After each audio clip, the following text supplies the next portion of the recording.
Que Dios te bendiga, te hablamos de parte de una mano amiga una vez más y estamos aquí para seguir compartiendo contigo la palabra de Dios. Seguimos estudiando sobre el arrebatamiento, este acontecimiento que creemos según la palabra de Dios puede acontecer en nuestros días, en nuestra generación, y queremos seguir estudiando sobre lo que pasa en el río Jordán, que ya pues hemos estudiado desde la salida de Elías con Eliseo desde Gilgal, cuando en el segundo libro de los Reyes, capítulo 2, dice la palabra de Dios de que cuando Dios quiso levantar a Elías, iba saliendo juntamente con Eliseo de Gilgal. De Gilgal se movieron a Betel, de Betel se fueron a Jericó, y de Jericó se fueron al río Jordán. Ya estamos estudiando, esta es la tercera vez que hacemos este video hablando de lo que pasa en el río Jordán, de lo más importante que sucede en el río Jordán. Hablamos de cómo Lot, cuando por primera vez se menciona el río Jordán, dice que extendió sus tiendas hacia la llanura del Jordán, pero desafortunadamente se acercó demasiado a Sodoma y a Gomorra. Con el tiempo pues se familiarizó demasiado con estas costumbres, estas ciudades. Desafortunadamente eran ciudades que estaban saturadas de pecado, de maldad. El Señor dijo que en los últimos días también serían como los días de Lot, que vivió allí junto a Sodoma y Gomorra y convivió con la gente aquella.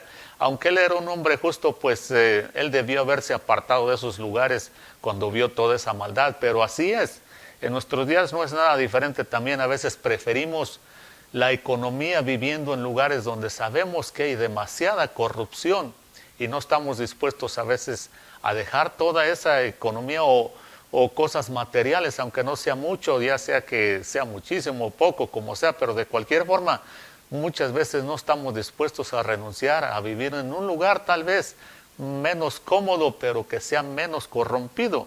Así le pasó también a Lot. Él no se movió de Sodoma y Gomorra porque pues yo creo que económicamente estaba muy bien. Lo malo está de que pagó un precio muy alto y su esposa se convirtió en estatua de sal, sus hijas se corrompieron.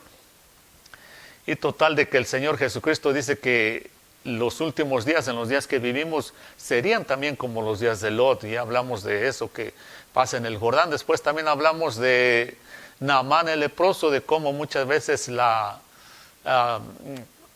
el testimonio o la reputación que tiene mucha gente le da más importancia que incluso las necesidades que tienen.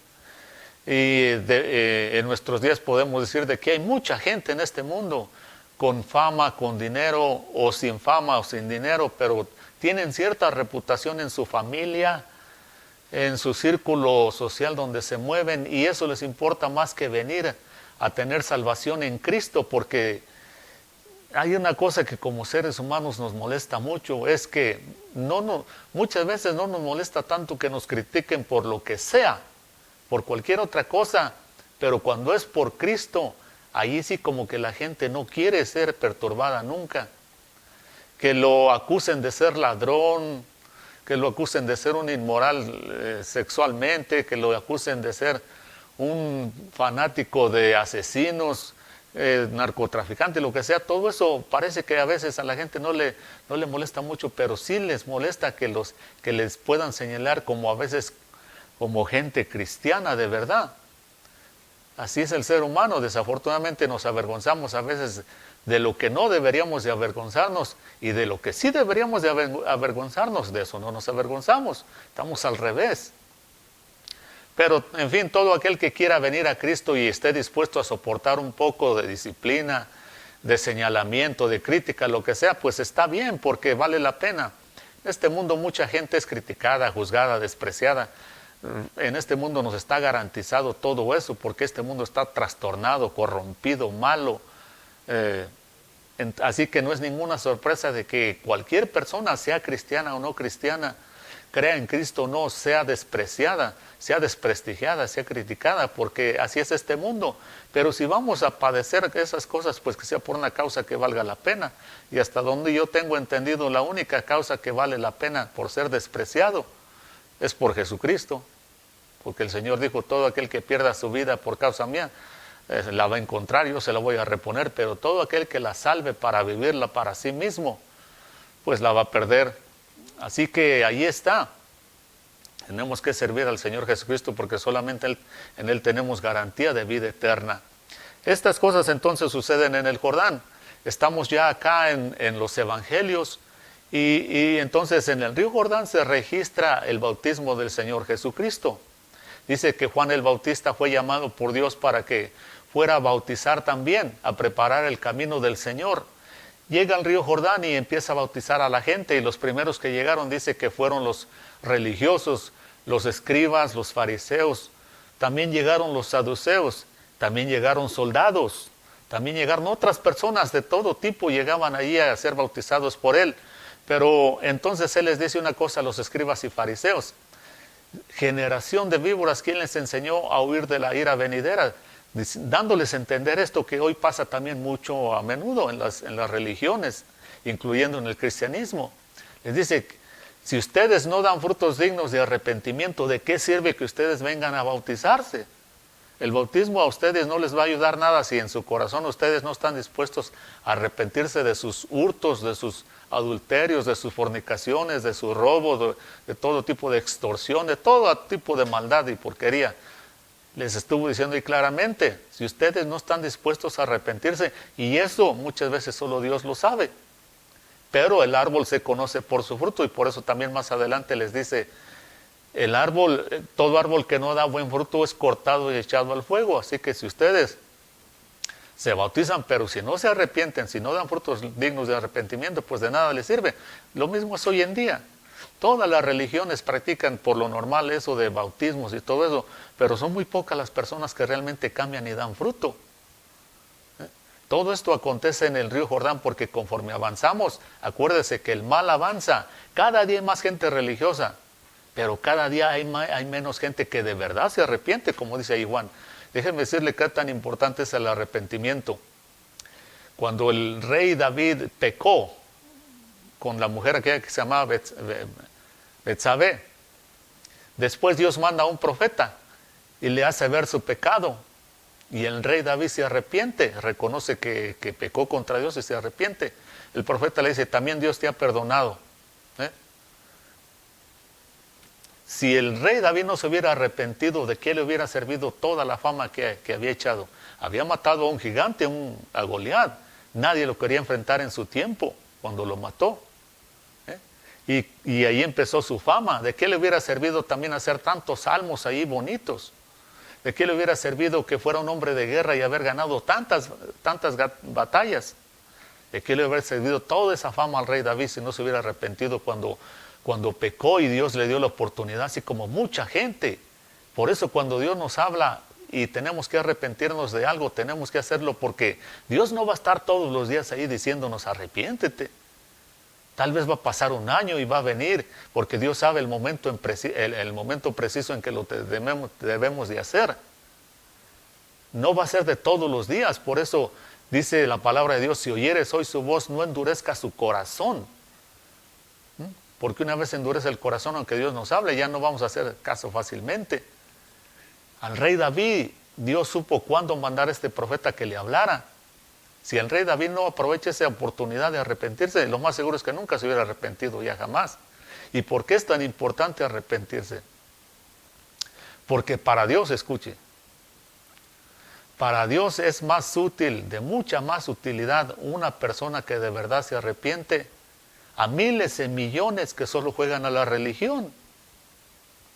Porque una persona que de verdad se arrepiente va a ser útil en las manos de Dios, porque en una ocasión el Señor Jesucristo dijo que al que más se le perdona, más ama, más agradecido está aquel que más se le perdona. Por eso el rey David supo aprovechar la oportunidad. Mucha gente no es como el rey David, no aprovechan la oportunidad, solo les gusta jugar a la religión porque no dejan de ir a la iglesia.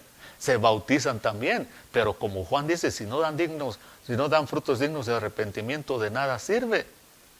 Porque el árbol se conoce por sus frutos. Todo esto acontece en el río Jordán. Conforme avanzamos, cada día hay más gente religiosa. Las iglesias se llenan más, especialmente cuando pasan cosas malas en el mundo.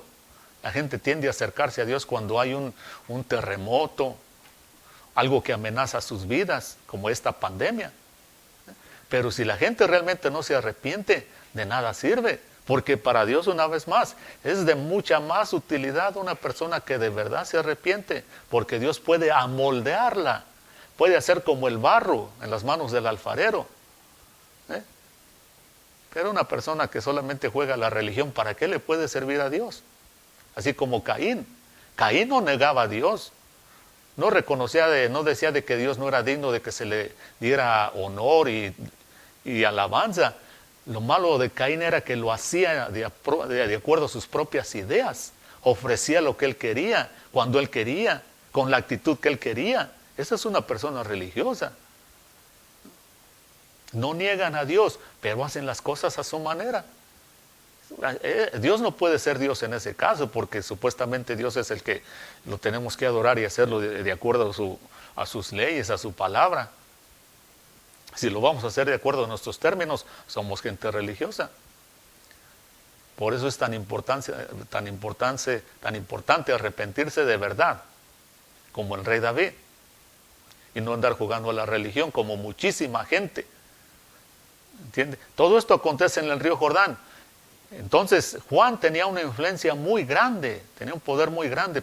El mismo Señor Jesucristo, hablando de Juan, dijo: entre los nacidos de mujer no se ha levantado ninguno más grande, ningún profeta más grande que Juan el Bautista.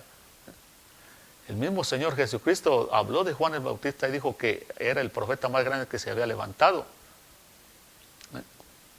Así que tenía mucha influencia, mucho poder Juan.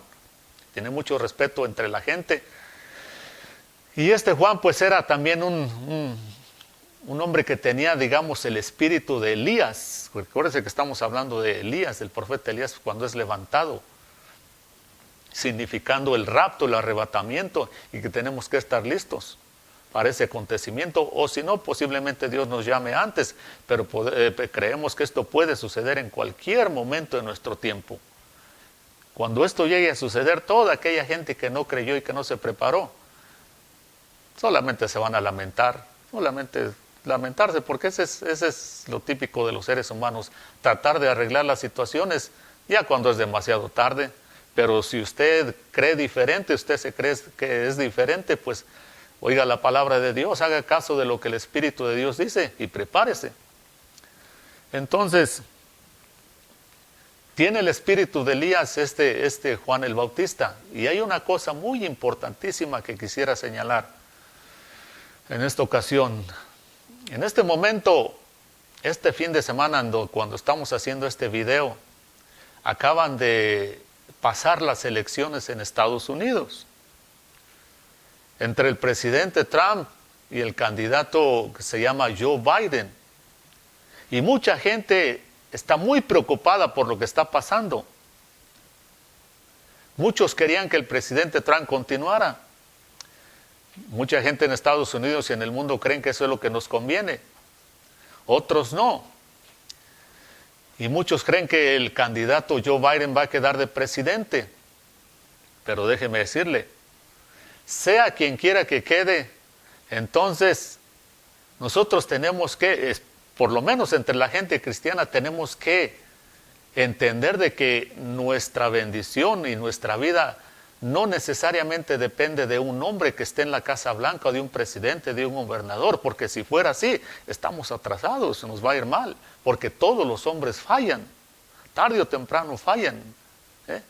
La palabra de Dios dice en el libro de Jeremías capítulo 17 que maldito el hombre que confía en el hombre. Así que nosotros confiamos quisiéramos que todos los presidentes fueran buenos, que todos los gobernantes tuvieran temor de Dios y conocimiento de Dios, pero no es así. Por lo tanto, vamos a confiar en ellos solamente hasta donde debemos de confiar en ellos.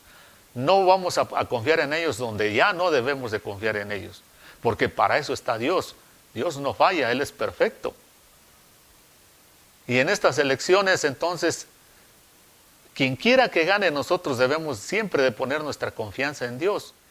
La razón por la que estoy diciendo esto de poner nuestra confianza en Dios es porque, escuche esto, si leemos la historia o la vida de Elías, la palabra de Dios dice de que era un hombre, fíjese, que él vivía allá fuera de la ciudad, fuera de la civilización. En su tiempo él no vivía entre la gente. Él no vivía preocupado por cuánto iba a pagar de renta, por cuántas casas iba a tener. Nada de lo material, él no tenía nada que ver con el mundo de aquel entonces. Vivía ya alejado de la sociedad. Lo consideraban muchas personas tal vez un ermitaño, una persona incivilizada, un ignorante, ¿verdad? Pero vea quién era realmente este Elías, este profeta Elías.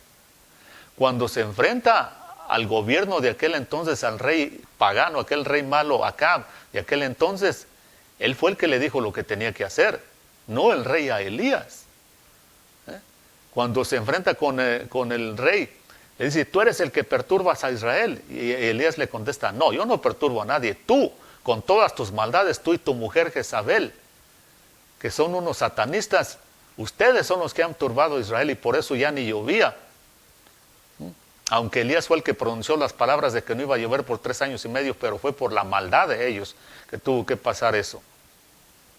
También, cuando se enfrentó a los profetas de Baal, que también eran unos satanistas, dice que él los retó y les dijo, ustedes invoquen a su Dios primeramente para que caiga fuego del cielo y consuma el sacrificio de ustedes. Y dice que pasaron horas y horas esos sacerdotes de Baal. Incluso se rasgaban la piel para que, pues de alguna forma su Dios les contestara. Dice que incluso Elías se burlaba de ellos y les decía, griten más fuerte porque a lo mejor está dormido. Griten, háblenle fuerte porque a lo mejor anda de vacaciones. O sea, se estaba burlando de ellos. Imagínense la fe y la confianza que este Elías tenía. Se enfrentó a la religión de aquel entonces y les ganó. Se enfrentó al gobierno de aquel entonces y les ganó. Y también tenía control sobre la economía, porque él les dijo, no va a llover por mi palabra por 3 años y medio, y no importa qué hagan ustedes, no va a llover. Y usted sabe bien que si no hay agua, si no hay lluvia, en cualquier parte del mundo todo se muere, todo, porque no hay nada que sobreviva sin agua en este mundo. Por eso los Estados Unidos dicen que van a Marte y lo primero que quieren hacer es hallar agua, o a la luna, agua, porque saben que si hay agua hay vida. Pues Elías les dijo, no va a llover por 3 años y medio, se acabó la economía, se arruinó la economía. Este Elías tenía control de la economía, de la política y de la religión. Y lo consideraban tal vez mucha gente un ignorante allá porque ni siquiera se rozaba con la sociedad. Pero conocía a Dios y tenía poder de Dios.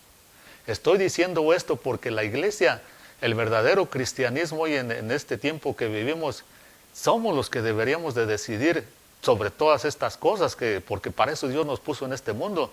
Dios no nos dejó en este mundo después de que aceptamos a Cristo solamente para que hagamos un montón más ahí, más grande en una iglesia, en un edificio. Dios nos dejó porque Él dijo, ustedes son la sal de la tierra.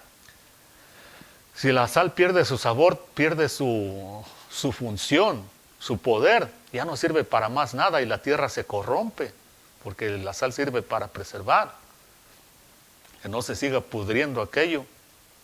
Dijo también, ustedes son la luz del mundo, así como una ciudad en una colina, en un cerro, en una montaña, dice, alumbra, dice, y le sirve de guía a todo el que anda perdido. Así ustedes tienen que ser. La iglesia, el cristianismo, el verdadero cristianismo para eso está.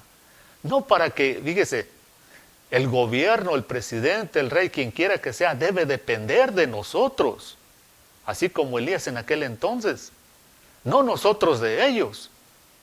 Porque imagínense, si nosotros vamos a depender de los hombres, pues ¿qué clase de Dios tenemos? ¿Por qué predicamos tanto? Tenemos un Dios poderoso, grande, que hace y deshace, y a la hora de los hechos estamos peor que la gente incrédula.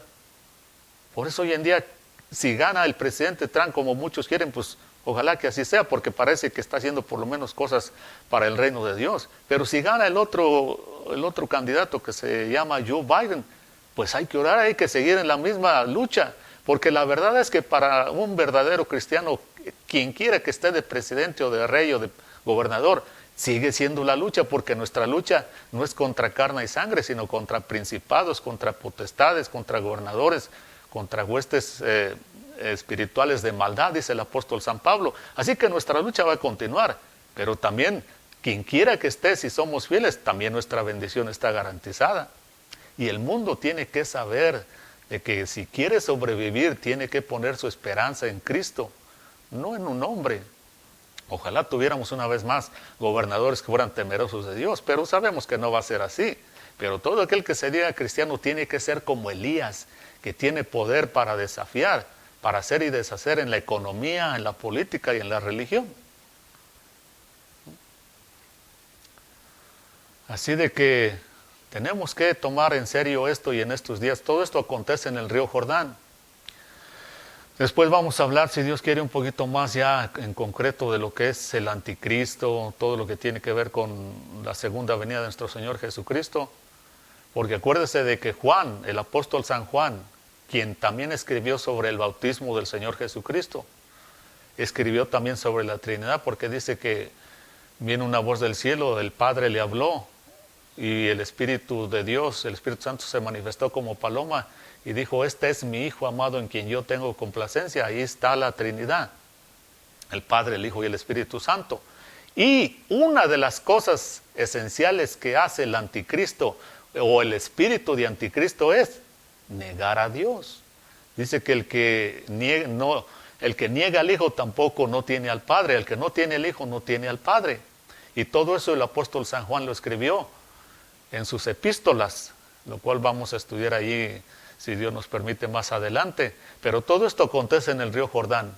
Así que es importante que entendamos todo esto y que sigamos estudiando a ver qué Dios nos enseña, porque ya el levantamiento de Elías ya está a punto de acontecer, pero así como a la iglesia cristiana en este tiempo.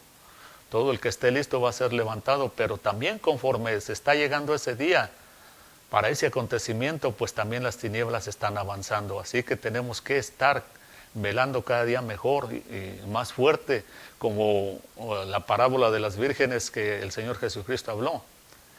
Tenemos que ser vírgenes prudentes, sensatas, que constantemente echamos aceite en nuestras lámparas para no quedarnos en oscuridad, para que estar listos cuando el Señor Jesucristo, si quiere venir en nuestro tiempo, pues estar listos, pero si nos llama, pues mucho mejor. Así que si usted quiere aceptar a Cristo como Señor y Salvador, pues hágalo. Y aquí enseguida vamos a poner una oración para que sepa qué hacerlo. Así que lo dejamos con este mensaje que le va a servir de mucha bendición. Hasta la próxima y que Dios lo bendiga.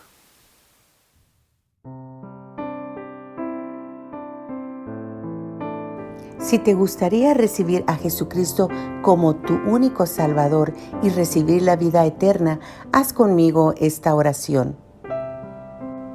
Reconozco que soy pecador y que te he fallado, pero creo que la sangre de Jesucristo me limpia de todo pecado.